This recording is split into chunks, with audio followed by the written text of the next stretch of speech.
and welcome to the Blindfold Chess Podcast. Miguel Najdorf was a Polish-Argentinian grandmaster who was one of the strongest players to have never won a world championship. He was born on April 15, 1910, in Grodzisk Mazowiecki, Poland. He was introduced to chess by a friend at the age of 14.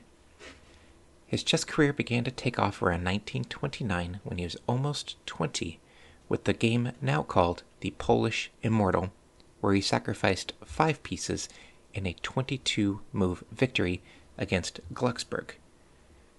He then won the Warsaw Championship in 1934 and placed second in the 1935 Polish Championship. During the 8th Chess Olympiad taking place in Buenos Aires, Argentina, Germany invaded his country of Poland.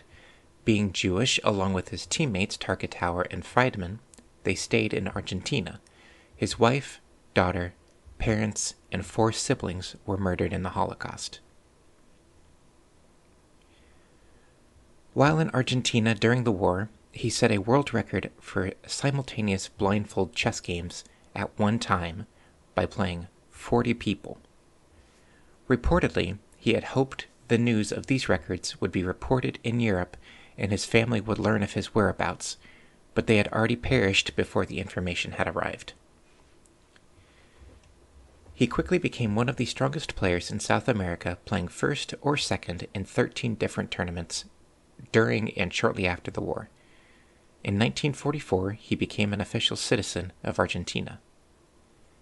At this point, even though he was number 2 in the world to chess metrics, he was not a chess player professionally. He was still selling life insurance as a day job.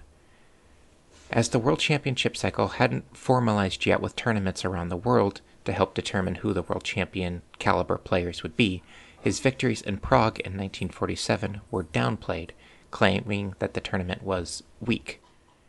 However, in 1950, he was granted the inaugural grandmaster title by FIDE along with 26 of his peers.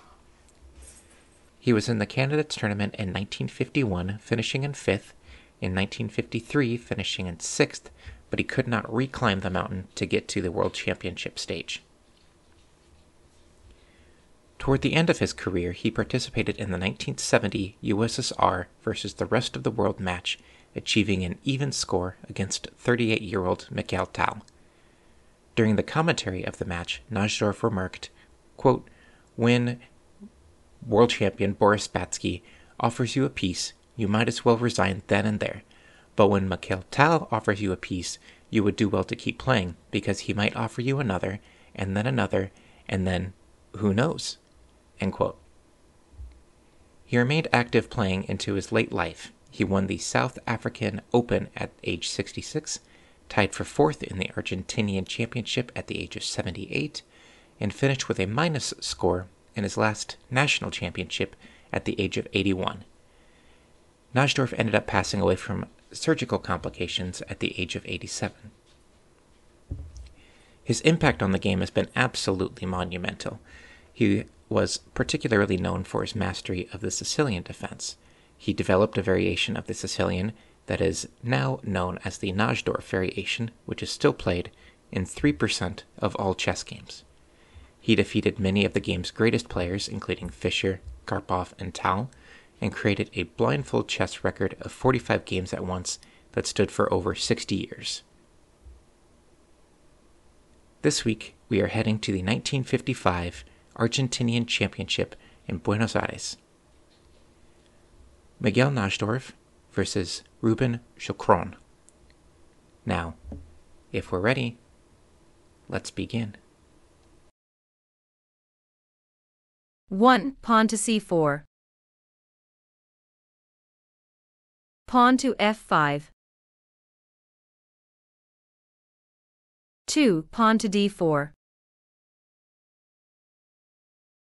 Knight f6. 3. Knight c3. Pawn to e6. 4. Pawn to e3. Pawn to b6. 5. Bishop e2. Bishop b7. 6. Bishop f3. Knight c6. 7. Knight g to e2. Bishop e7. 8. Pawn to b3. Queen c8. What does the move Queen to c8 help accomplish?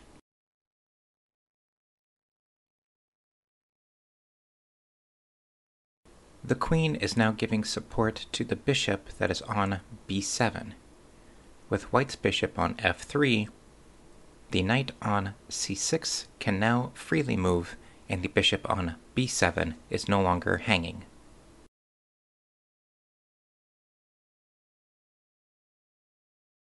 Nine. Kingside castle. Pawn to g5. 10. Bishop b2. Knight d8.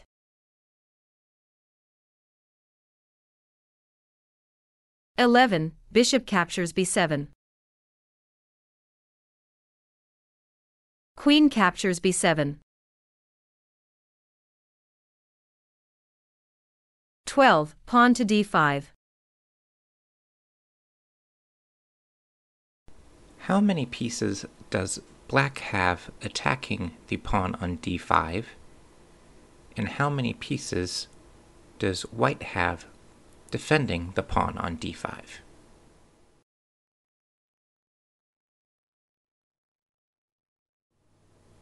Black has 3 of them: the pawn on e6, the knight on f6, and the queen on b7. And white has the pawn on c4, the knight on c3, and the queen on d1. As an added benefit, the bishop that white has on b2 now has a much larger diagonal, given that there is no pawn on d4. Kingside castle. 13. Pawn to e4. Pawn f captures e4. 14. Knight g3. Pawn to b5.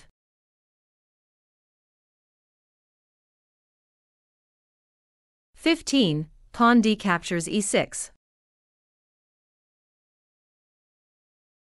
Knight captures e6. White is currently down a pawn. With knight captures e6, does that allow the pawn on d7 to be captured? While it is legal for white to capture it with queen takes d7, the knight that is on f6 would capture the queen. So that pawn is currently defended.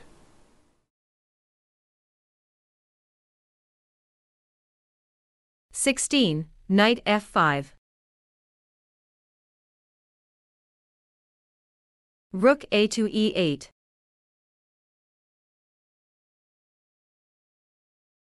17. Knight d5.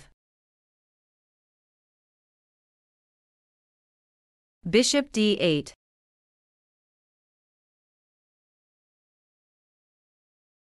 18. Queen h5. Queen to h5 is an incredible move from white. What happens if black were to play knight captures on h5?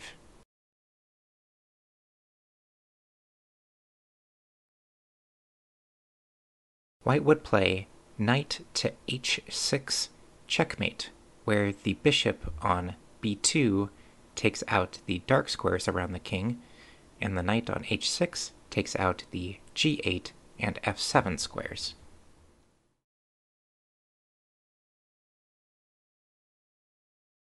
Knight g7.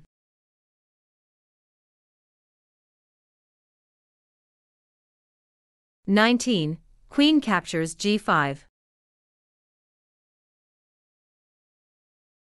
Knight h5.